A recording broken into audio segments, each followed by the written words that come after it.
आज का विषय है कि मन फिराव क्या है और किन बातों से हमें मन फिराना है। मन फिराव क्या है और किन बातों से हमें मन फिराना है, वचन के द्वारा देखना चाहेंगे।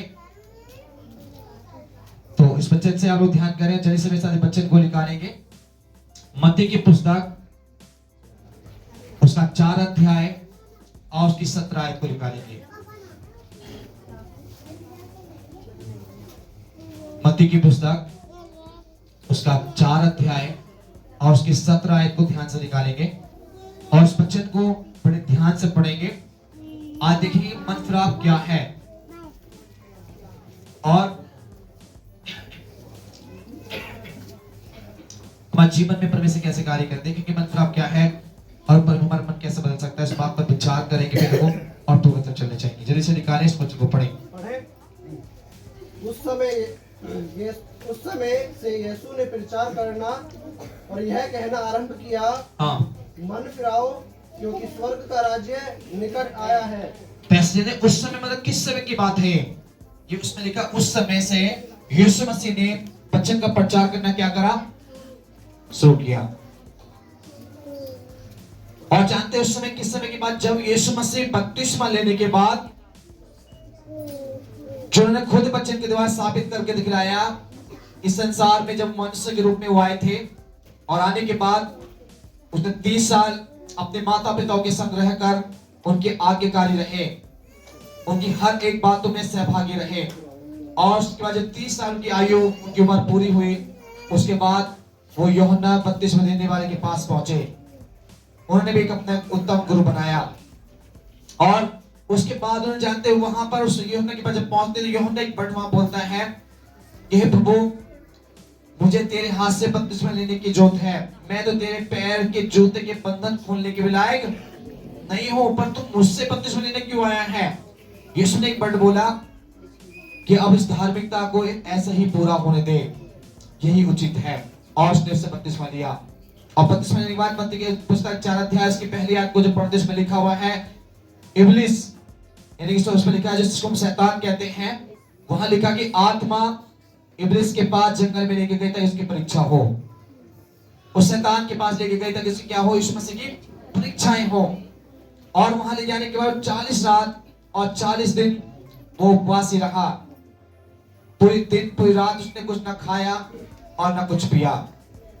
और वहां जब उसके 40 दिन पूरे होने हो गए, उसके बाद जो अपने सामर्थ को, अपने अभिषेक को, पवित्र आत्मा की जलाल को पाकर जब वो वहां से वापस आया, तो उस समय उसने वचन में लिखा हुआ है 17 उस समय से यीशु ने प्रचार करना आरंभ किया और कहा मन फिराओ क्योंकि स्वर्ग का राज्य निकट है। उसने कहा मन फिराओ क्योंकि परमेश्वर का राज तुम्हारे निकट है। अब मैंने बोला मन किस बात से फिराना है, मन फिराव क्या है और मन किस बात से फिराएं। हम सोचेंगे कि मन फिराना केवल यही नहीं कि हमने मूर्ति पूजा छोड़ दिया, संसार काम छोड़ दिया, गाली बकना छोड़ दिया, ये 2-4 बातें छोड़ दी तो हमारा मन फिर गया। नहीं, फिर लोगों मन फिराने का मीनिंग आज समझना है। मन फिराने के लिए ही मुझे और आपको विश्वास किया है। आज मेरा जो विश्वास है इस बात पर है, क्या मेरा विश्वास इस बात पर है कि यीशु मसीह चमत्कारी बाबा है, कि यीशु मसीह के हाथ में शैतान निकालने की ताकत है, यीशु का नाम लोगे तो दुष्ट आत्मा निकल जाती है, ये सोच के विश्वास करते हैं क्या? फिर लोगों ये सोच के विश्वास करना हमारे जीवन के लिए क्या है, नष्ट और कष्ट की तरफ जाना है। यीशु मसीह को चमत्कारी बाबा के समान काम नहीं करते हैं। यीशु मसीह इस प्रकार को तंत्र विद्याओं के जैसा नहीं बताते हैं। यीशु मसीह तो उन लोगों की जीवन कार्य करते हैं जो अपना मन फिराते हैं। हालेलुया। मन फिराने के लिए पहले लोगों अपने जीवन में हमें याद रखना है कि परमेश्वर में मन किन बातों से फिरने के लिए कहता है। और ये मन फिराव हमारे जीवन का एक महत्वपूर्ण हिस्सा है, जीवन का मसीहत जीवन में जो मैं आप विश्वास करते हैं, जो परमेश्वर के पास में आज मैं और आप यहाँ पर आए हैं, चाहे पहली बार आए हैं, चाहे 2 हफ्ते से आए हैं या साल से आ रहे हैं या महीनों से आ रहे हैं, आज इस बात को जानेगा कि मन फिराव क्या है। मन फिराना दुनिया के लोग सोचते हैं धर्म परिवर्तन करना भी है। लोग सोचते हैं चर्च में जाओगे बुरा काम छोड़ देना है, झगड़ा छोड़ देना है, ये सब छोड़ देना है तो क्या हो जाता है, धर्म बदल जाता है। ये दुनिया की सोच है। तो ये लोगों को मन फिराना बुराई से अलग रहना है ना। सबसे पहले जानते हैं मन फिराना क्या है। मन फिराना, बुराई से अलग रहना। आप बुराई में किसी भी कार्य में आप शामिल नहीं हो पाएंगे। किसी भी चीज की बुराई में आप शामिल नहीं हो सकते, चाहे वो आपका अपना हो, चाहे आपका घर का हो, चाहे बाहर का हो, चाहे कितना भी इंपॉर्टेंट काम क्यों ना हो। उस बुराई के कोई भी कार्य मेरे जीवन में नहीं रहना चाहिए। आप जानते हो वो क्या है? मन फिराव का एक ही कारण मैंने बताया कि बुराई से अलग होना है। अब किन बातों से मन फिराएं? चलिए मेरे सारे बच्चों को निकालेंगे। एक वचन और देखेंगे, कुलुस्सियों की पत्री उसका 3 अध्याय और उसकी 5 आयत को पढ़ेंगे। कुलुस्सियों की पत्री उसका 3 अध्याय और उसकी 5 आयत को हम ध्यान से पढ़ेंगे।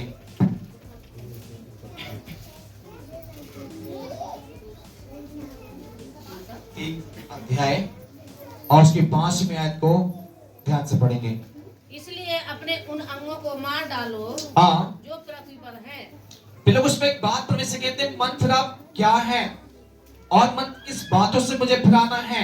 अभी मैंने आपको बताया मन फिराव बुराई से अलग रहना है। कि उसमें लिखा था, हमने 17 आयत को पढ़ा, उसमें लिखा कि मन फिराओ क्योंकि परमेश्वर का स्वर्ग का राज्य तुम्हारे निकट आ गया है।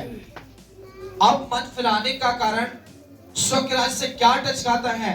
अब सोचिए, वो जन्नत की बातों से मेरा आपका क्या मिलान है मन फिराव का? क्यों मैं मन फिराऊं? कारण क्या है मेरे जीवन के लिए मन फिराना? क्या जरूरी है मन फिराने के लिए?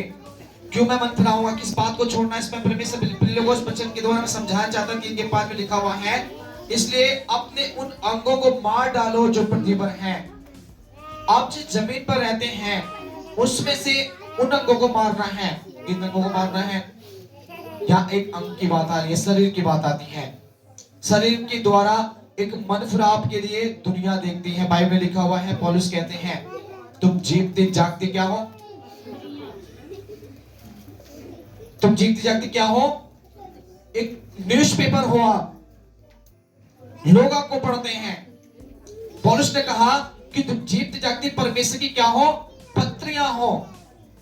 जैसे किसी चिट्ठी को देखते हैं, पोस्टर लगे होते हैं गलियों में, रोडों पर, लोग पढ़ते हैं, देखते हैं किसका नाम लिखा है, उसका नाम क्या व्यक्ति का कार्य है, वो कार्य है। उसी प्रकार जब आप अपने घर से निकलते हैं तो लोग आपको पढ़ना स्टार्ट करेंगे कि आप कौन है, मसीह में हैं।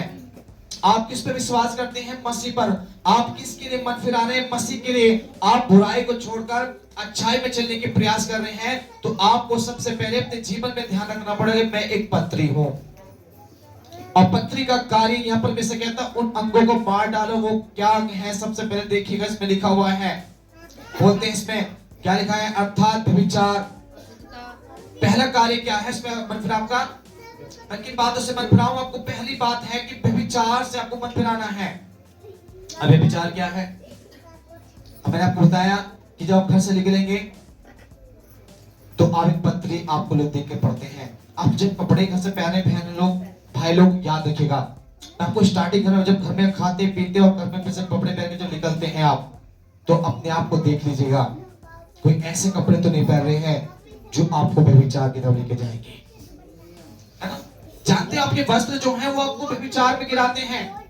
अब बोले पास जी मेरा मन तो शुद्ध है, मैं तो पवित्र मन कर चुका हूँ, मैंने यीशु को जीवन दे दिया, अब मैं तो कोई गलत काम नहीं करता, मुंह से गाली भी नहीं बकता, मैं तो बुरा भी नहीं करता, किसी भी लड़की के लिए, किसी भी लड़के के लिए मेरा मन में कोई गलत बात नहीं आती है, मैंने सब कुछ छोड़ दिया है। पर याद रखिए आपके वस्त्र भी आपको व्यभिचार की तरफ लेके जाएंगे। कैसे?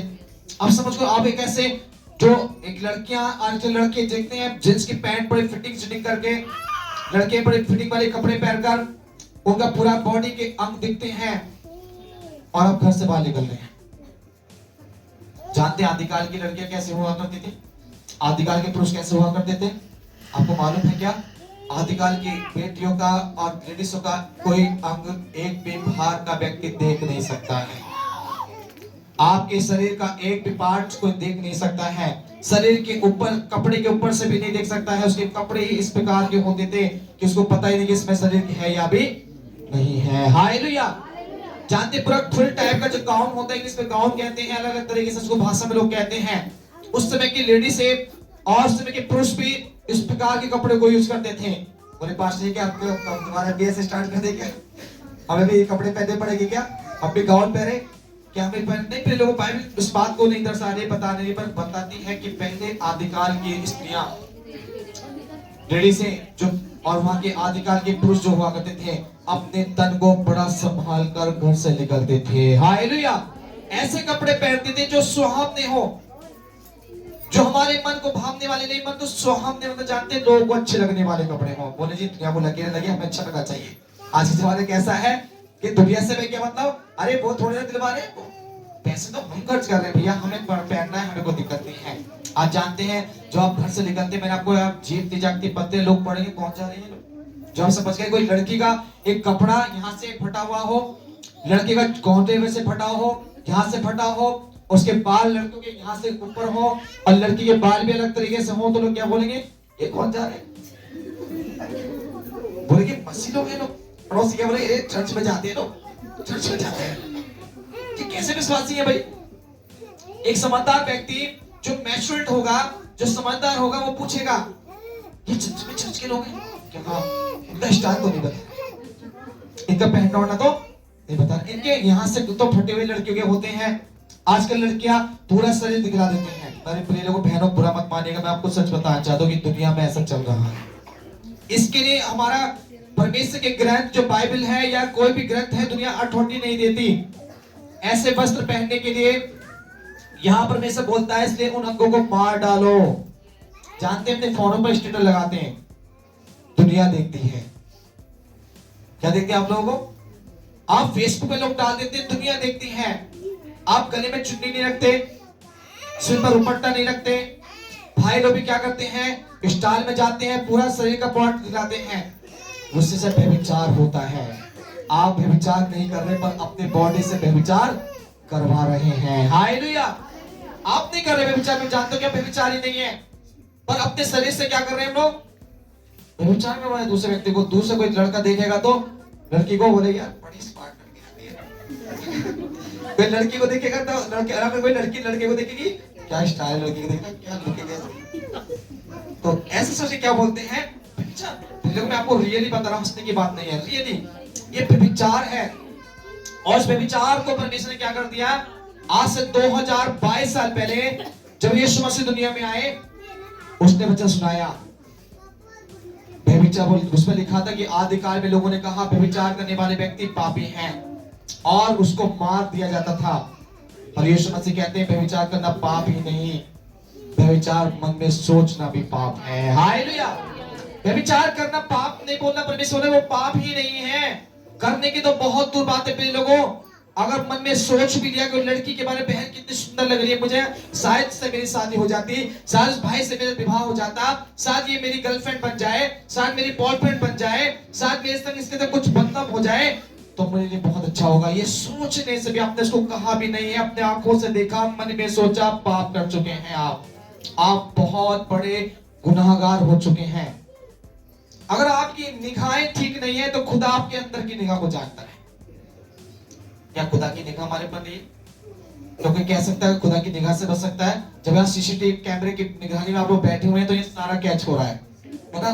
तो एक छोटा सा कैमरा हमारी उठना बैठना सब देख रहा है, हमारे बोलचाल देख रहा है, आपकी रिकॉर्डिंग सारी हो रही है, मेरी बोलने की रिकॉर्डिंग हो रही है, आपकी बोलने की रिकॉर्डिंग सब हो रही है। तो सोचिए खुदा के पास भी एक रिकॉर्डिंग होती है। आपके बोलने से पहले वो जानता है कि क्या बोलने वाले आप मन में क्या सोच के बैठे हैं। अब जानते हैं, मैं आपको एक बहुत बताऊं शैतान हमारे में कैसा आता है। मैंने बताया मन फिर आप क्या है और कैसे मन बदलेगा। सबसे पहले व्यभिचार खत्म होने के लिए अपनी बॉडी को चेक करना पड़ेगा। अब इसी बॉडी के द्वारा शैतान आ जाता है। जानते कैसे? अब उसकी माता पिता बोले लड़की तो समझ में नहीं आती, तो बाहर जा रही पार्टी में ऐसे कपड़े पहन के जाएगी, वहां क्या बोलेंगे लोग, आपने डांट दिया कुछ बात नहीं, चलो गुस्सा हो जाएगी थोड़ी के लिए, अब यहाँ कपड़े पहन के जाओ, है ना, क्या कपड़े पहन ही जाओ। अब थोड़े दिन बाद, 2-4 दिन बाद उसके अंदर चिड़चिड़ापन आएगा। लड़की में लड़का दोनों ऑटोमेटिक चिड़चिड़ापन आएगा। मम्मी पापा की बात मानने कम, सुनना कम, काम कम, ध्यान कम, बाहर के लोगों से बात ज्यादा। अब वो ऑटोमेटिक गुस्सा उसके अंदर जब आ जाएगा तो गुस्से का, शैतान का पहला काम गुस्सा है, क्रोध है। और क्रोध जब मेरे जीवन में आ जाएगा तो शैतान आस्ते आस्ते आपके अंदर एक स्थान को बनाता है और एक दिन वो आपकी पूरी बॉडी को अपने कब्जे में कर लेता है। फिर वो जैसा बोलता है वैसा वो करते, हाथ पैर फेंकेगी, मुंह को बनाएगा, कुछ भी करेंगे, दारू पीने लगेंगे, गुटखा खाने लगेंगे, झूठ बोलने लगेंगे। ये सब कौन करवा रहा है? आपका क्रोध ने करवाया, शैतान नहीं आया था आपके पास। आपने शैतान को बुलाया अपने शरीर में आने के लिए, खुद अनुमति दी है। शैतान कभी मेरे पास नहीं आता, ये बाइबल भी कहते हैं, दुनिया के ग्रंथ भी कहते हैं।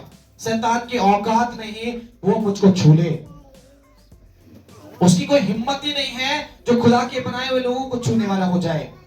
पर शैतान को बुलाते कौन है? मैंने इसलिए बताया कि शरीर के अंग को मारो, ये मन फिर आपका पहला बात है।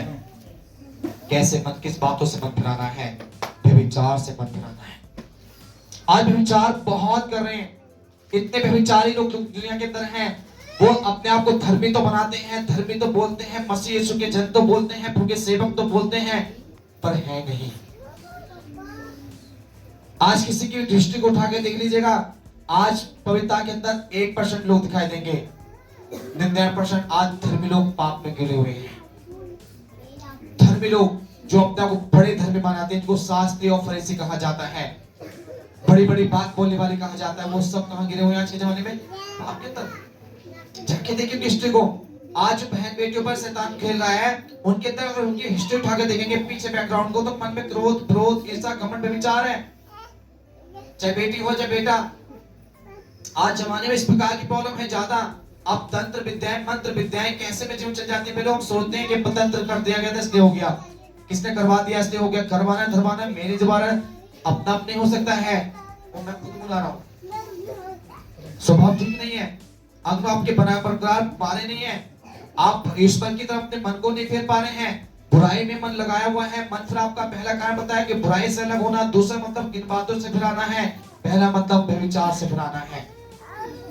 आज व्यभिचार छोड़ दीजिए। लोग आपको पढ़ते हैं, घर से निकलते समय पढ़ते हैं, उठते समय पढ़ते हैं, किन से बात करें बहुत हो गई आप जानते हैं। सो घर से निकलते हैं, फोन पर बात खत्म नहीं होती, खत्म उसकी घर पे जाकर घूमती है, जब पूरी मार्केट घूम के आ जाते हैं। बहुत लोग लीड लगा के रखते हैं कानों के अंदर, आजकल हेडफोन चल गया है ना, उसको हेडफोन कहते हैं। वो चलने के बाद लोग क्या करते थे, कानों में लीड, पता भी नहीं पड़ते किससे बात करें, किससे बात भी नहीं है। लगा पागल देखा, अब तो मास्क चल गया है, मास्क लगा लो, पता ही नहीं पड़ेगी बात कर रहे हैं नहीं कर रहे हैं। आप तो मास्क लगा लेते हैं, बहाना मिल गया बहुत अच्छा, कानों में लीड भी दिखती नहीं है, छोटी छोटी लीड आती है, रख लो और पता ही नहीं पड़ेगा कि लीड लग रही हुई है कि नहीं लगी हुई है। व्यभिचार है, इतना व्यभिचार के फोनों पर व्यभिचार, यूट्यूब पर व्यभिचार, फेसबुक पर व्यभिचार, बहुत सारी बातों पर क्या कर रहे लोग, व्यभिचार करते हैं।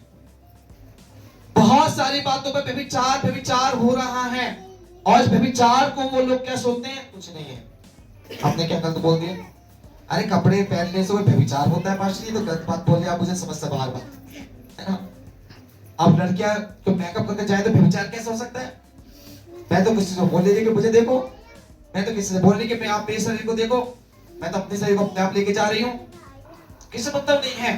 पहले वो आप नहीं करते हैं व्यभिचार, पर आपके शरीर दूसरों को व्यभिचार करने के लिए मजबूर कर देता है। हालेलुया।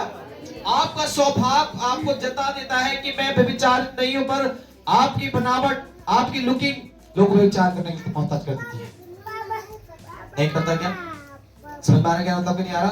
दूसरी बात में लिखा हुआ है, और अशुद्धता। दूसरी बात क्या है? अशुद्धता है। अब अशुद्धता मतलब क्या है? आप किन बातों से व्यभिचार को दूर होना है, किन बातों से मन फिराना है, किन बातों से आपको मन फिराना, इसमें लिखा हुआ है। आपको सबसे पहले व्यभिचार, दूसरा नंबर अशुद्धताएं। अशुद्ध का मतलब जानते हैं, जो व्यक्ति हमारे ईश्वर की बातों को नहीं मानता, खुदा की इबादत की तरफ नहीं ध्यान देता, जो दुनिया के अंदर आज भी परंपराएं, रीति रिवाज, संसारिक कार्य करते हैं, वो सब अशुद्ध बातों में पड़े हुए हैं। इसलिए मुझे और आपको उनसे क्या करना है? दुआ सलाम सबसे, और काम अपने रब से रखना है। किसी से बुरा मत बोलिए, किसी को गलत मत समझाइए, पर दुआ सलाम सबसे रखिए, पर उनके साथ सहभागी मत होइए। हालेलुया। अशुद्धताएं हैं ये सब बातें, अशुद्ध कार्य, बहुत सारी बातें हैं जो अशुद्धता को में लेके जाती हैं। जो बातें शुद्ध नहीं है, जो बातें पवित्र नहीं है, वो बातें मुझे अपने जीवन में नहीं करनी है। एक बात बोलेंगे, जब डीजे में नाचते हैं, डीजे सब लोग नाचते हैं ना, सबको डीजे में नाचना अच्छा लगता है ना, मैंने सबको देख लिया, चिंता मत करो, यहाँ पर जब तो आए थे नाइट क्लास सबने डांटा था, सबको देख लिया, कोई डांटता है कोई नहीं डांटता है ना, सबको देखा था। डीजे बनाना सबको अच्छा लगता है। अब डांस करने के लिए कौन सा ग्रंथ कहता है कि डांस करो? कौन सा ग्रंथ कहता है? हिंदुओं का, मुसलमान का, सिख का या ईसाई का ग्रंथ कहता है कि नाचो? बोलता है क्या? एंजॉय करने के लिए बोलता है। अब एंजॉय का मतलब ये नहीं कि तुम उसको ग्रंथ तरह लेके जाओ। एंजॉय इंग्लिश में बोलते हैं, इंग्लिश बोलते हैं खुशी होना, इसको उत्साहित, मतलब क्या है, उत्साहित होना, किसी प्रकार की बातों को अपने जीवन में क्या करना, खुशी के साथ उसको स्वीकार करना। इस बात को जानते हैं। अब हम लोग क्या करते हैं, डीजे जब डांस करती है बहनें भाई, तो अपने शरीर को भूल जाते कि मेरे शरीर कहां पर क्या हो रहा है, नहीं मालूम। इसी को अशुद्धता कहते हैं। आप वहां डांस कर रहे हैं, वहां पर बहुत से अच्छे भी बैठे हुए हैं और बहुत से बुरे भी बैठे हुए हैं। किसकी निगाह कहां पर जा रही है आपको नहीं मालूम, आप किसको दिखला रहे हैं आपको भी नहीं मालूम। और बहुत से लोग जानबूझकर डांस करते हैं। 100 में 99% लोग जानबूझकर डांस करते हैं कि ताकि लोग मुझे देखें, है ना। जब शादी में जाते हैं ढोल पर डांस करते हैं, जब शादी में जाते हैं डीजे पर डांस करते हैं, इसलिए ताकि लोग देखें। वहां बहुत सारे लोग इकट्ठे होते हैं, उनको देखते मुझे देखें। और जब वो देखेंगे तो आप क्या दिखा रहे हैं उसको? क्या मैं फिल्म स्टार वाला व्यक्ति हूं? क्या मैं परमेश्वर के लिए बॉलीवुड में जा रहा है? क्या बॉलीवुड की फिल्म बनानी है? क्या अगर फिल्म बनानी है तो हम धार्मिक कामों को छोड़ दीजिए। जानते वहां तो अयासी होती है, वहां बॉलीवुड के अंदर तो 99% नहीं 100% नहीं, वहां पर लोग इस प्रकार करने की तैयारी में रहते हैं। हमें अपने धार्मिक कामों की तरफ, हम अपने जैसे कि मंदिर मस्जिद गुरुद्वारा चर्च में जाते हैं लोग, वो कार्य फिर हमें बंद करना पड़ेगा। ईश्वर के नाम को नामित कर हमें नास्तिक बनना पड़ेगा। और नास्तिक लोगों का जगह कहां पर आपको पता है? स्वर्ग नहीं है, जन्नत नहीं है, नरक है। नास्तिक लोग जो किसी को नहीं मानते, उनके लिए कोई भी जगह स्वर्ग में नहीं है, जन्नत के अंदर नहीं है। वो डायरेक्ट 100% नहीं 101% डायरेक्टली वो नरक में जाएंगे, कि वो जो नास्तिक बने हुए हैं, जो किसी की बात को मानते नहीं है, है ना।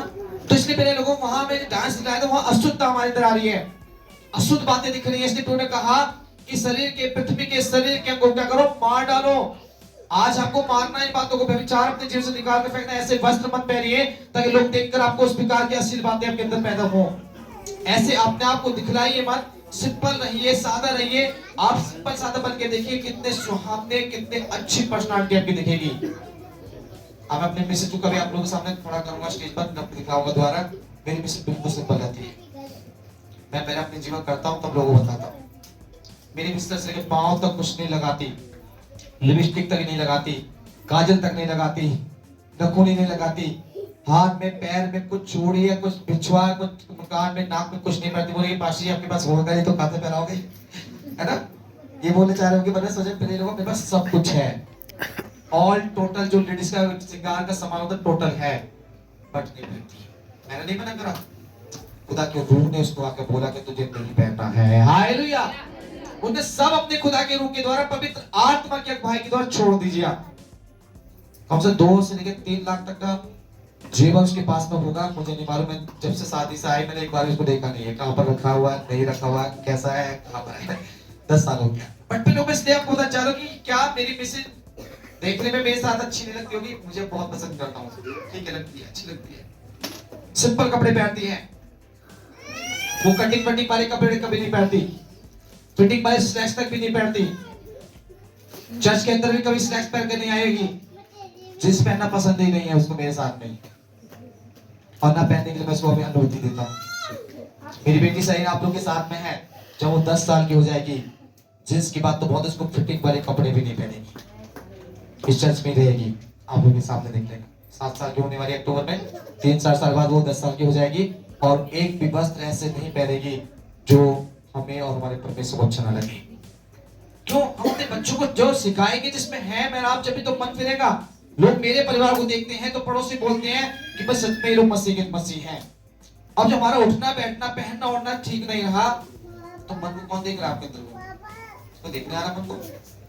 बोले मन तो खुदा ही जानता है, मैं और आप तो ऊपर के रूप को देख रहे हैं। हालेलुया। आप मेरे ऊपर के ग्रुप को देख रहे हैं, मैं ब्लेजर पहनकर, अच्छे टाई लगाकर या छोटे मोटे जैसे कपड़े पहनकर आपके सामने खड़ा हूं, तो आप मेरे को देख रहे हैं, पांच जी सिंपल सादा खड़े हैं। मैं भी जींस की पैंट और नीचे से एक टाई लगाकर बाल यहाँ से कटवाओ थोड़ा सा पर और यहाँ तक पर बुढ़े वाली बाल बनाकर सामने सारे पास्टर बड़े स्टाइल ले रहे हैं। हमारे गुरु जी तो बड़े स्टाइल हो गए आजकल। ऐसा होते तो बात ही करना कुछ अलग कर दिया। तो बोलेंगे बिल्कुल हमें दुनिया को नहीं दिखलाना है, अपने स्वभाव को खुदा को दिखलाना है। हालेलुया। आपका पहनना भी अच्छा हो, आपका बोलना भी अच्छा हो, आपका देखना भी अच्छा हो। आप पहले नंबर अशुद्ध बातों से, देखना, बोलना, सुनने से और आपके पहनने ओढ़ने से आप बच पाएंगे। तीसरी बात में लिखा हुआ है दुष्ट कामनाएं। अब इंसान दुष्ट कामनाएं से मन फिराना है। अब दुष्ट कामना क्या है जानते? दुष्ट कामना किसे कहते हैं? कुछ लोग बताओ किसे कहते हैं दुष्ट कामनाएं? क्या है दुष्ट कामनाएं? दुष्ट कामना का मतलब जानते हैं? लोग के लिए गलत सोचना। बोलते हैं तो एक काम उसका न्याय तो तू ही करियो, देख उसने हमारे साथ अच्छा नहीं करा, तू उसका न्याय करेगा। मैं विश्वास करती हूँ, मैं विश्वास करती हूँ तू उसको मुंह तो जवाब देगा। ये दुष्कामनाएं है। आप सोचेंगे आपका न्याय तो खुदा करेगा, राइट बात है। वो आपके मन के सब जानता है, राइट, आपके दुख को जानता है। पर आप जो मुंह से बोले ना, आपको वो दुष्ट नहीं, आप दुष्ट हो गए हैं। जिसके लिए आप बोल रहे ना, आप वो व्यक्ति तो सही हो गया आपके बोलने के द्वारा, पर आप उसके दिखा में गिर चुके हैं। हालेलुया। उस खुदा से आपने जो बोले खुदा तू ही न्याय करना, तू ही देखिए उस आदमी को, तू नहीं मैं तो तेरे तक रहने वाला व्यक्ति हूँ, मैं तेरे पे विश्वास करने वाली व्यक्ति हूँ, मैं तेरा विश्वासी जन हूँ, मैं तेरा खिदमतगार हूँ। मेरे लोगों ने अच्छा नहीं किया है, आप तो उसको बचा देख लेना अपना। और वो अब उसको नहीं देखेगा, खुदा मुझको देखेगा, बेटा तूने ऐसा बोला क्यों। हमारी दुष्ट कामनाएं भी होती हैं। हम लोग के लिए मन में बैठा करते हैं, समय आंदो बताएंगे, चिंता मत करो, समय बताएंगे। अभी कुछ नहीं कह रहे, समय बताएंगे। समय आएगा ना हमारा बोलने का दिन, हम जब बोलेंगे। अभी तक चुप है, मजबूरी है हमारी चुप होने की, बोलने का मौका मिलेगा। ये दुष्ट कामनाएं हैं, जिसको बोलते हैं बुरे बात किसी के लिए बोलना। बोलते हैं हमारी भाषा में बद्दुआ बोलते हैं, या उसको श्राप बोलते हैं। हम उसके लिए बुरे सोचते हैं, उसका हमेशा बुरा सोचने की कोशिश करते हैं। हम किसी का अच्छाई को देखकर खुश नहीं होते हैं, उसी को दुष्ट कामना कहा जाता है। चौथी बात क्या है इसमें? बुरी लालसा के लिए बोला। बुरी लालसा क्या है? किसी की चीज को हड़पना। इसमें 3 पॉइंट बताकर मैं खत्म कर। सबसे पहले किसी के धन को अपने पास, अगर हम किसी का कर्ज लेते हैं, आपने किसी से कर्ज लिया, आप उसको नहीं लौटा रहे हैं, तो आपके अंदर क्या है? बुरी लालसा है। आप उसका अगर आपने ब्याज पे लिया है, आप उसको नहीं दे रहे हैं, तो भी आपके अंदर क्या है? बुरी लालसा है। ये खुदा आपकी एक एक चीज का लेखा ले लेगा। उस व्यक्ति से लेगा जब हमने कर्ज लिया, कुछ लिया, किसी का पैसा मान लिया। पहला नंबर, हम बुरी लालसा फंस गए। दूसरा नंबर, हम किसी की पत्नी को, किसी के पति के साथ क्या करते हैं? उसको बहकाकर भड़काकर उसे अपनी तरफ आकर्षित कर लेते हैं। एक बुरी लालसा है। तीसरा नंबर, हम किसी के परिवार को अच्छे से खेलते खाते परिवार, अच्छे परिवार, मेरे आपके परिवार को जाकर क्या बोलते हैं? मैं पता ना, वो ऐसा कह रहे हैं मुझसे, तुम्हारे घर वाले जो कोई बहन चली गई किसी बहन के बाद, तुम्हारे घर वाले हमारे पास आएगा। क्या अच्छी क्या कह रहे थे? वो ऐसे कह रहे थे और एक बात मुझे निकल गई। बट ऐसी बात कहने के लिए क्या करते हैं? कई बार हम लोग एक दूसरे की भड़काए में आ जाते हैं। मेरी मिसेज को कई बार जब फोन आता है, आपको रियल बताना चाहूंगा, मेरी मिसेज को कई बार फोन करते, पास्टर जी आज वहां पर देखे हमने कहा देखे, जब मैं ठेकेदारी काम करता था तो पास्टर से बोलते थे, अरे पास्टर जी पता है एक 2 घंटे वो बाइक पे बैठा घूम रहे थे आज, और नीचे बोले आज तो बताओ। जब घर पहुंचा और घर पहुंचने बाद पहले फोन आ जाता है, कहाँ पर हो? मैंने भाई हॉस्पिटल में। कौन से हॉस्पिटल में हो? लक्ष्मी में कहीं बहुत सारे हॉस्पिटल थे वहां पर। तुम्हारे पीछे कौन बैठे थे? कौन बैठे थे? तो कितना बताया? अब मैं किसी वर्कर को लेके जा रहा था, किसने फोन में बता दिया मेरे घर पर। अब उसके मन में टेंशन। कई बार हम लोग क्या करते हैं, इस प्रकार किसी के लिए क्या करते हैं? दुष्ट काम नहीं कर देते हैं, बुरे विचार उसके अंदर डाल देते हैं और घर में लड़ाई स्टार्ट हो जाती है। ऐसी बात ना हो, पर हमें किसी की सुनना नहीं चाहिए। खुदा में अगर विश्वास करते हैं, मन में विश्वास करते हैं, तो इन बातों को क्या करना है? वहीं पर रद्द सुनिए मत उनकी। बोले कोई नहीं, मेरा पति पर मुझे विश्वास है, मेरी पत्नी मुझे विश्वास है, वो कहीं भी घूमे कुछ भी करे, मेरा खुदा उसको देख रहा है। मैं चाहे देखूं या ना देखूं, पर मेरे खुदा क्या करते हैं? देख रहे हैं। आप विश्वास आंख में इसका कर लीजिए मसीह में आकर। आप बेफिक्र हो जाइए। आप चाहे वो खुदा आपका पति हो, आपकी पत्नी हो, आपके बच्चे हो, आपकी बेटी हो, बेटा हो, अगर वो कहीं गलत भी करेंगे तो उसका नतीजा वो खुद ही अपने जीवन में देख पाएंगे। स्वर्ग मरने के बाद नहीं, जिंदे रहते हुए देख के जाएंगे। तीसरी बात आपको मैं बता दिया पूरा। और उसके बाद क्या है, इसलिए क्या करनी चाहिए इसमें उस बात को, अर्थात उसमें लिखा लोभ। लोभ की लिखा, लोभ भी करना हमारे लिए क्या है, एक हमारे मन को क्या करते भटकाती है। शरीर का लोभ करना, पैसे का लोभ करना, किसी काम का लोभ करना, समय का लोभ करना। ये बात है आज नहीं करेंगे, मौसम ठीक नहीं है, आज नहीं जाएंगे, वो नहीं करेंगे, ये नहीं करेंगे, बहुत सारी बातों में लोभ आ जाता है। ये लोभ करना भी क्या है, हमारे जीवन के अंदर मन को भटकाना है। और जो इसमें डायरेक्ट लिखा लोभ क्या है, मूर्ति पूजा करने के बराबर है। आज जानते हैं लोभ करने वाले व्यक्ति एक पूरी दुनिया की रीति रिवाज को मानते हैं। आज हमें लोभ नहीं करना है, हमें जो करना खुदा के नाम से करना है। ये बातों से हमें मन फिराना है। और साथ में जानते हैं, आगे थोड़ा सा पढ़ेंगे इस बार 5वीं अध्याय को पढ़ें। इन्हीं के कारण परमेश्वर का प्रकोप आज्ञा न मानने वालों पर पड़ता है। बस यहाँ परमेश्वर लिखा कि इन्हीं के कारण जानते हैं परमेश्वर का जो प्रकोप है, जो क्रोध है, उस परमेश्वर की आज्ञा ना मानने का कारण से उनके पर भड़क जाता है।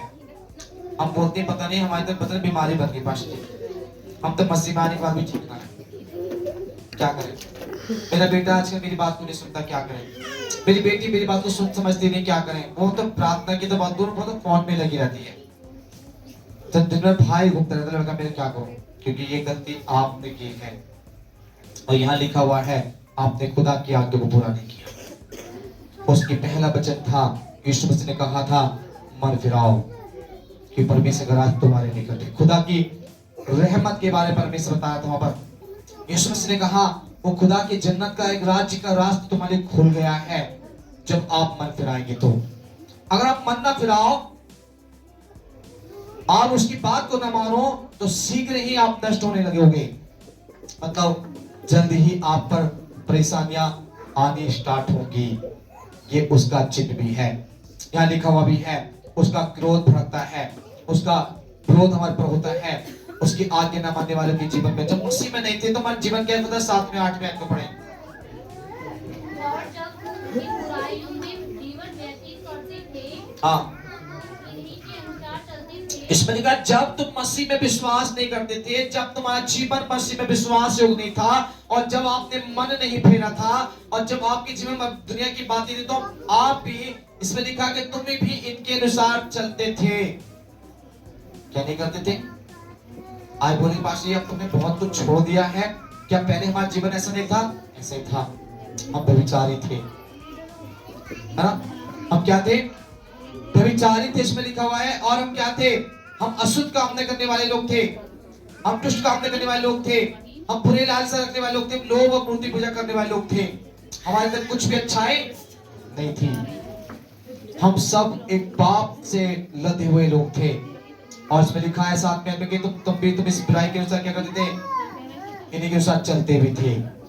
आगे पढ़े। परंतु अब तुम ही सबको अर्थात क्रोध, रोष, वैर, पाप, निंदा और मुंह से गालियां बकना छोड़ दो। इसमें लिखा हुआ है अब तुम क्या करो। अगर तुम चाहते हो कि मेरा मन बदल जाए, आप चाहते हो कि मेरा मन किन बातों से मुझे बदलना है, तो यहाँ डायरेक्टली खुल के परमेश्वर और एक बार क्लियरिटी करते हैं। इसमें अब तुम क्या करो, इन सब बातों को अर्थात विरोध करना क्या कर दो, छोड़ने के लिए बोला है परमेश्वर। विरोध करना छोड़ दीजिए। हर बात पर विरोध करेंगे, हर बात पर विरोध करेंगे तो दुष्ट आपके अंदर काम करेंगे। मन फिराओ, विरोध छोड़ दो। हालेलुया। और परमेश्वर क्या करता है, इसमें डायरेक्टली बोला है विरोध करने के बाद रोष। रोष जानते क्या है? विरोध तो आपको पता है, गुस्सा करना है। रोष करना जानते क्या करते हैं? रूठ के बैठ जाना। बोलो नाव से कितनी भी कुछ कर दो, जाए ना तुम्हारे करो, मतलब ही खत्म। जिसको तलाक दे दो जी, हम तलाक देने तैयार हैं। रोज लाके क्या करता है, हम डिवोर्स दे देंगे, छोड़ देंगे, हम तुझे रखेंगे ही नहीं, हम तू जा आजा निकल हमारे घर से, है ना, बोल देते हैं रोष में आकर। इसको बोलते हैं रोष, गुस्सा होना। क्रोध का एक साथी है ये रोष, गुस्से का भाई है ये रोष, जो हम अंदर बैठ जाता है और हम उसको करने के लिए मजबूर कर देता है। आज भी लोग इसको छोड़ने के लिए परमेश्वर कहते हैं, और उसमें लिखा हुआ है बैर भाव। आप अपना तेरा बहुत करने लगते हैं। क्या करने लगते हैं? अपना और तेरा करने लगते हैं। मेरे लोगों, इसमें लिखा हुआ बात है, परमेश्वर बताते हैं अपना तेरा भी हम लोग करने लगते हैं, जिसको बोलते हैं बैर भाव करना। बैर करते हैं अपना, वो हमारे थोड़े ना, हमारे लिए थोड़े नहीं है, हमको जाने थोड़े नहीं है। हम तो हमारे बोलते हैं, मोटी कहावत बोलते हैं, अपना मरेगा तो छाई में डाल देते हैं और गैर में तो पड़ने का कोई मतलब नहीं है। बैर भाव, कलीसिया के अंदर जाओ, विश्वास के बीच में जाओ, बैर भाव करते हैं। अपनी जो टीम है वो मेरी है, अरे उनसे हमारा क्या मतलब?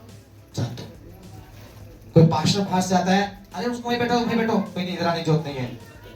तो बैर भाव पैदा करते हैं हम लोग, बैर भाव अंदर आ जाता है।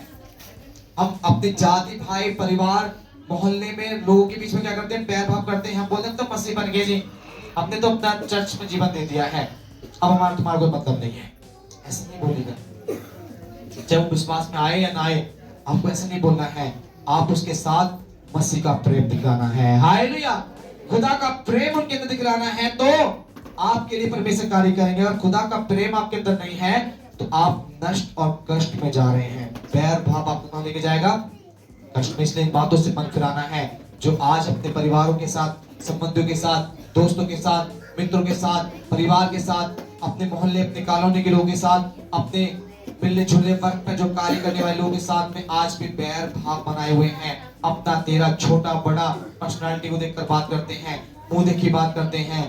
परमेश्वर कहता छोड़ दो। क्या कहता खुदा? इनसे भी मन को फिराओ, परमेश्वर खुदा कहते हैं। और लिखा निंदा। अब निंदा की बातें बहुत करते लोगों की। मैंने उसको देखा, बात है तो कुछ नहीं, बोलता बहुत है।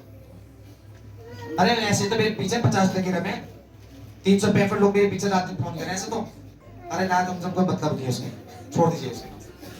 बहुत से मन में क्या, निंदा, दूसरे की निंदा करने के लिए लोगों को हमेशा नीचे गिराने की बात करते हैं। लोगों को निंदा करते हैं, उसके नाम को ले लेकर बोलते हैं, अकेले में बोलते हैं, परिवार के साथ बोलते हैं, कलीसिया के लोगों के साथ बोलते हैं, पास्टर लोग आपस में बोलते हैं। ये सब बातें क्या है? मन को फिराना है, इन बातों को छोड़ना है। निंदा किसी की नहीं करनी, चाहे वो अच्छा हो या बुरा हो, परिवार का हो या बाहर का हो, हमें किसी की निंदा नहीं करनी है। हम निंदा की बात बहुत करें, ये देखिए हमके पास्टर जी ने अच्छा ना करा। बहुत से कई सारे लोग बोलते हैं, बहुत से लोग मुझसे बोलते हैं, पीछे बोलते हैं, पास्टर जी हमें समझ में नहीं कि पास्टर ये क्या तरीका करते हैं, कुछ समझ में नहीं है। पास्टर जी नहीं करे तरीका, परमेश्वर करता है तरीका। हालेलुया।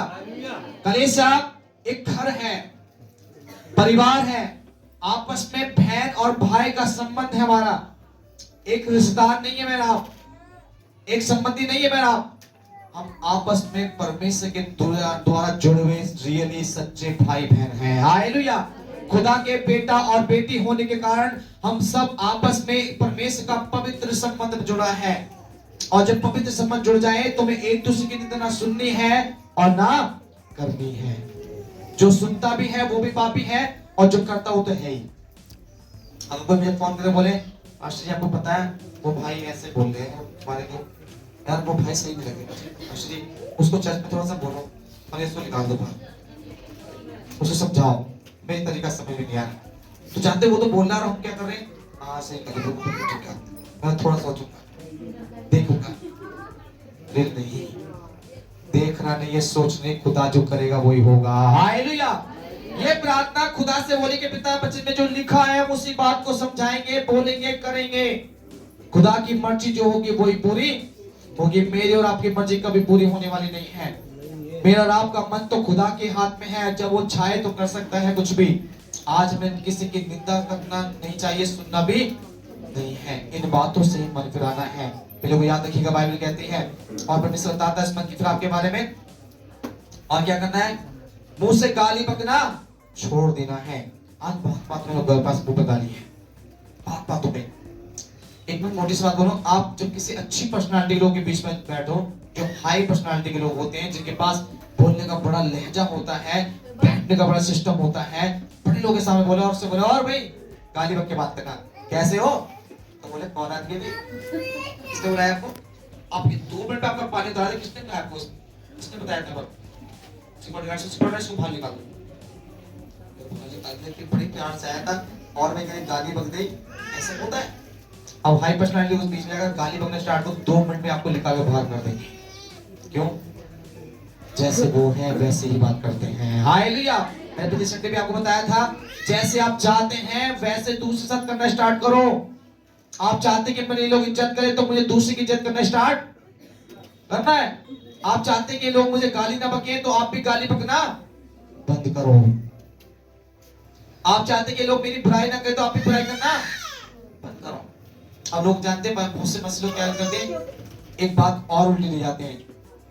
बुराई उसी की होती है भैया जो अच्छा होता है। बोलते हैं लोग जिस पेड़ पर फल होता है पत्थर तो उसी को मारा जाता है। ये हमारे मसलों की एक बहुत बड़ी कमी है, जो ऐसे वर्डों को यूज कर चुप हो जाते हैं। अन्य पत्थर तो उसी को मार जाता है। पाशी आपको मालूम है क्या, पत्थर उसी फल को पेड़ को मारता है जहां पर फल लगता है। पत्थर की बात अब वो लोग बुरा क्या कहेंगे।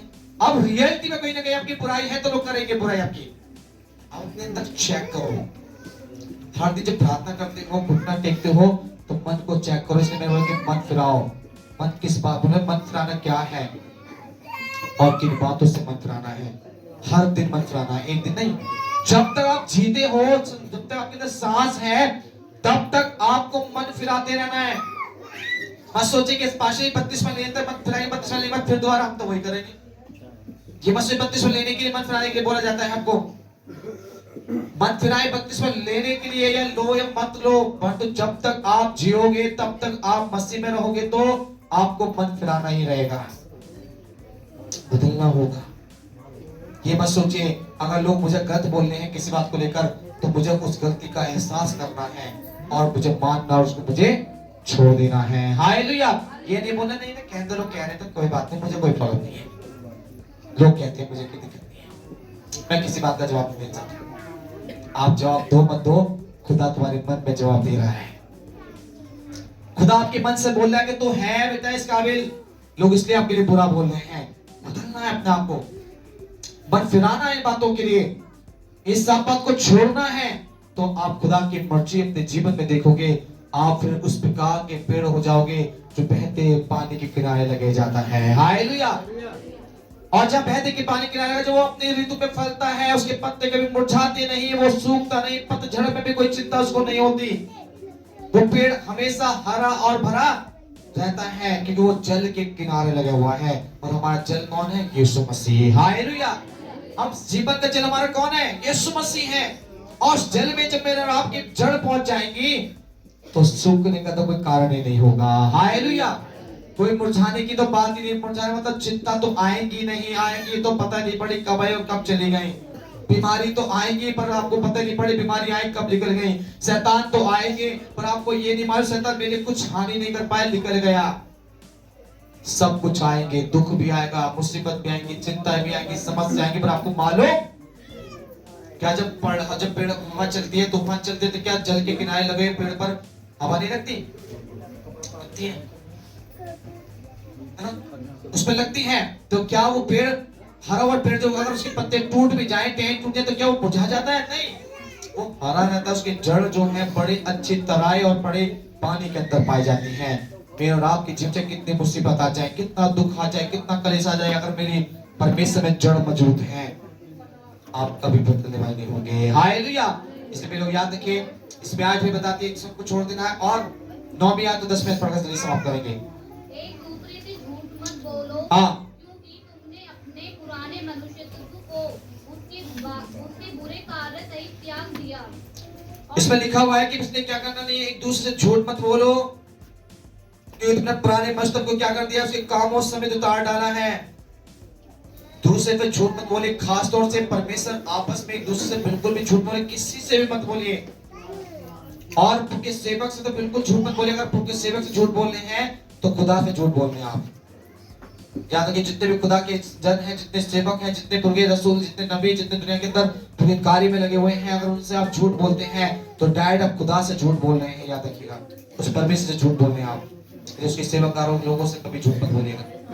आप झूठ बोलेंगे खुदा उनको बोलेगा ये व्यक्ति झूठ बोल रहा है। जानते झूठ बोलने की सजा क्या है? आपको मालूम झूठ बोलने की सजा क्या है? मालूम किसी को? बड़ी सजा है, डायरेक्ट मृत्यु।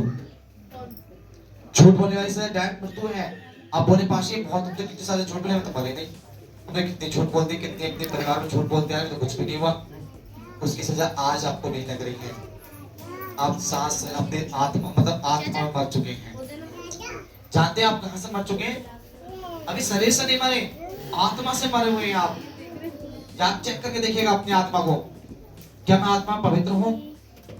अपने झूठ बोलने के बाद उसके बाद दोबारा एहसास करना कि जो मैंने झूठ बोला बड़ा अच्छा बोला क्या, किसी को गुमराह कर दिया मैं अच्छा करा क्या, किसी को झूठ बोल के धोखा दे रहा हूं तो क्या अच्छी बात लग रही है क्या? अपने मन से पूछ के देखिएगा, तब सोचेगा कि हाँ मैंने अच्छा काम किया। आपके अंदर जो परमेश्वर का मन पवित्र आत्मा का बोलेगा तूने अच्छा काम नहीं किया है। बोलते हैं दुनिया के लोग प्राण जाए पर बचन न जाए, जो बोलना है हाँ की हाँ और ना की ना रहने पाए आपकी। हालेलुया। इसलिए परमेश्वर का झूठ मत बोलिए और अपने, क्योंकि तुमने पुराने काम मनुष्य तप्त को, जो पुराने मनुष्य तप्त काम था जो बंदिश में ले चुके हैं या लेने की तैयारी में है, जो परमेश्वर विश्वास करते हैं, सब कुछ उतार कर फेंक दिया। और 10 में लिखा हुआ प्रभु कहते हैं और नए मनुष्य तत्व को पहन लिया है। अब आपने नया एक परमेश्वर में जन्म आपको मिला है और उसमें लिखा हुआ है जो अपने सृजनहार के स्वरूप के अनुसार तुम्हें ज्ञान प्राप्त करने के लिए नया बनाता जाता है। आपको नया बनाने के लिए खुदा ने आज से 2022 साल पहले अपने बेटे यीशु को हमारे लिए भेज दिया था और उसके द्वारा मैंने अपने आप पाया। एक बच्चा पढ़े समाप्त करेंगे। पहले को 2 Corinthians 5 अध्याय और उसके 15 आयत को पढ़ेंगे। 2 Corinthians 5 का 15 पढ़कर समाप्त करेंगे।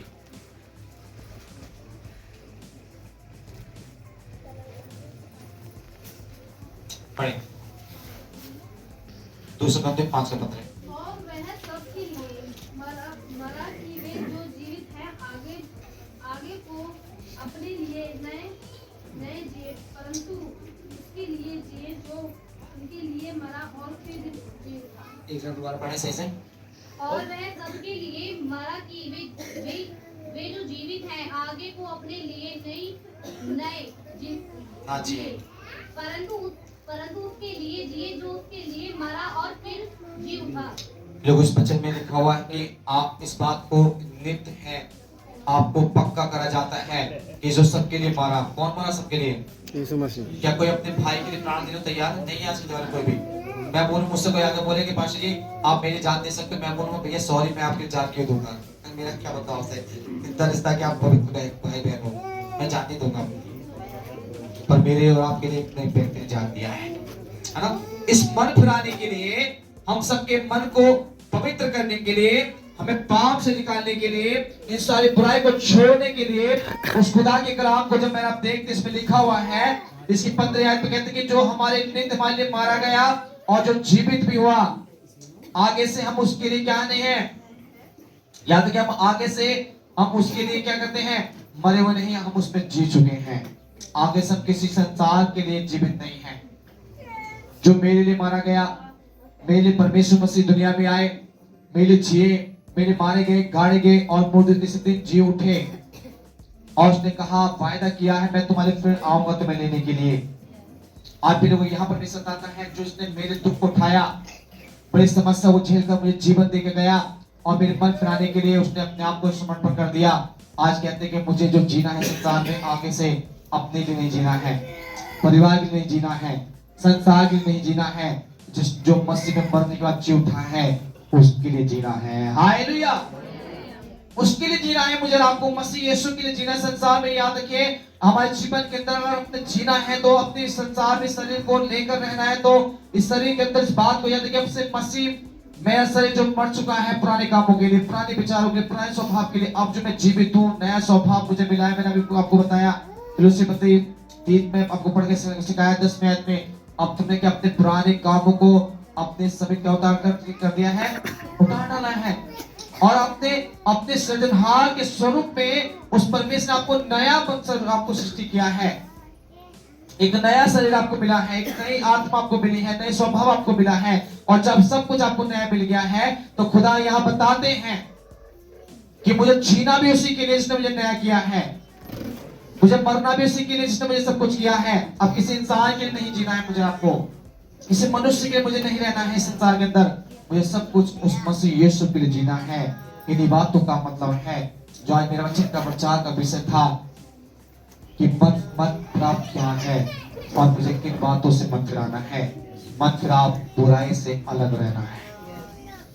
और इन बातों को जो मैंने आपको सिखाया, इन बातों से क्या करना है? अपने मनों को फिराना है। इन बातों से अपने मन को फिराना है। अगर ये बात आपके अंदर है तो आज भी आप मसीह नहीं है। मैं आपको खुल के बोल सकता हूँ, आप उनके सेवा कितने साल से सेवा करने वाले व्यक्ति हैं, चाहे कितने अच्छे प्रचारक हैं, कितने अच्छे सामर्थ से भरे हुए हैं, ये मत सोचिए कि सामर्थ परमेश्वर की ओर से है। कई बार सामर्थ दुष्ट की ओर से भी आ जाती है और दुष्ट भी बीमारों को ठीक कर सकता है। पर ये मत सोचिए कि मेरा मन तो आज भी गाली गलौज झगड़ा क्रोध विरोध ईर्ष्या घमंड विचार से भरा हुआ है और फिर भी लोग प्रार्थना करते लोग ठीक होते हैं। मत सोचिए मैं ठीक कर रहा हूँ, ये परमेश्वर ठीक कर रहा नहीं कर रहा, परमेश्वर ठीक दुष्ट आपके अंदर बैठ ठीक कर रहा है। हालेलुया।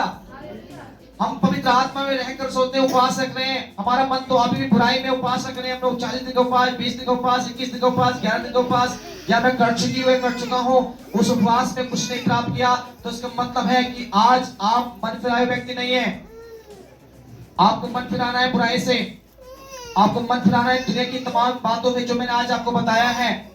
इन जो बातें पढ़ के सुनाई गई है, इन बातों को अपने जीवन में रखना है ताकि आप मन फिराने वाले हो जाएं। और जब मन फिरेगा तो लोग आपके पड़ोसी कहेंगे ये व्यक्ति उजारा परमेश्वर का जन है। फिर आप जीवती जागती पत्तियां होंगे और जब लोग जाएंगे लोग पढ़ेंगे मसीह लिखा हुआ है इसके पर। जानते हैं यीशु मसीह के देहांत होने के बाद जब वो जी उठे थे और जब वो स्वर्ग में चले गए तो उसके बाद उनके चेले अंताकिया के देश में पहुंचे और वहां जाने के बाद वहां देश में कोई नहीं जानता था मसीह के बारे में, यीशु के बारे में कोई नहीं जानता था। और जब चेले जा रहे थे, रोड पे चल रहे थे, लोगों ने दूर से देखकर कहा मसीह आ रहे हैं। क्या बोला? उनके माथे पे नहीं लिख रहा था कि ये मसीह है। पतरस ने नहीं लिख रखा था, यूहन्ना ने नहीं लिख रखा था, पीटर ने नहीं लिख रखा था कि ये क्या है। मसीह लिखकर चिट्ठी लगा रखी थी कि मसीह है। उनका स्वभाव ने बता दिया था। हालेलुया। उनके पहनने ओढ़ने ने बता दिया था, उनके जीवन के स्टाइल ने बता दिया था कि वो मसीह आ रहे हैं। पहली बार उस दुनिया के अंदर यीशु मसीह के जाने के बाद कलीसिया का और मसीह परमेश्वर के लोगों का नाम मसीह रखा गया। अंताकिया अंताकिया के अंदर रखा। अंताकिया में कलीसिया स्थापना की गई, एक चर्च में स्थापना किया गया और वहां के सेवक पतरस रहे और वहां से काफी कलीसिया स्थापना की गई और परमेश्वर बड़ी बेदारी को लेकर आया। पहली बार मसीह वहां ठहरे और दिन से नाम मसीह बाइबल में आ गया कि मसीह है जो विश्वास करते हैं। हालेलुया। और मसीह का मतलब ही है हमारे जीवन में दुनिया की बुराई से, संसार से अलग रहना। मसीह मतलब मसा, और मसा मतलब दुनिया से अलग रहना। और जब दुनिया से अलग रहेंगे तो आप खुदा की मर्जी को अपने जीवन में देख पाएंगे। और जो दुनिया में रहमत नहीं चाहते, हमें दुनिया भी चाहिए और मसीह भी चाहिए, तो दो नाव वाले डूब के मरेंगे, है ना। जानते दो नाव में पैर रखे आपने कभी सवारी की है क्या? आप जो बड़े समुद्र में जाइएगा और दो नाव वाले से बोलिएगा दोनों को पैसे देंगे और दो, एक टांग उस पैर में रखना और एक टांग दूसरे पैर में रखना और फिर बोले बहुत तेजी से भगाओ। थोड़ी देर के बोलना, आप जानिएगा जब थोड़ा सा आगे पीछे होगा, डिस्बैलेंस होगा तो तुरंत गिरकर डूब के मर जाएंगे और कोई बचाने वाला भी नहीं आएगा। वही जीवन है। मसीह में तो मत बदलना नहीं, संसार में मन लगाया हुआ है, डूब के मरेंगे। मरने के लिए तो मुझको नहीं चुना है। यीशु मसीह मेरे लिए दुनिया में आए थे, वो खुद मेरे लिए मारे गए थे, खुद मेरे लिए गाड़े गए थे, खुद मेरे जी उठे थे और उसने कहा तू मेरा बेटा, तू मेरी बेटी है। उसने इसलिए बच्चे को प्रचार किया मन फिराओ कि परमेश्वर का राज निकट आ चुका है। अब समय नहीं है अपने लोगों, और साल 2 साल 10 साल का समय मेरे और आपके पास में नहीं है कि मैं यीशु मसीह आएंगे तब मैं देखूंगा। यीशु मसीह खुदा के लिए आने वाले हैं। कयामत के दिन चल रहे हैं, कयामत के समय स्टार्ट हो चुका है। लिखा हुआ है कुरान के अंदर भी, बाइबल के अंदर भी, गीता के अंदर, वेद के अंदर लिखा हुआ, पढ़ोगे तो मालूम पड़ेंगे। आप बाइबल पढ़िए, कुरान पढ़िए, गीता पढ़िए, वेद को पढ़िए, पढ़ के देखिए उसमें लिखा कि अंतिम समय में, बाइबल कहती है अंत के दिन में यीशु मसीह आएंगे। कुरान कहते हैं कयामत के समय आएंगे। गीता कहती है बुरे समय आएंगे। वेद कहता है कि जब दुख बढ़ जाएगा तब वो एक अवतार पैदा होगा। ये सब लिखा हुआ है, पढ़ के देखिएगा। वहां मालूम पड़ेगा कि क्या क्या लिखा, पर हम लोग पढ़ते नहीं हैं, जानते नहीं हैं, बस बोलने लगते हैं कि हाँ ऐसा होगा, देखा जाएगा।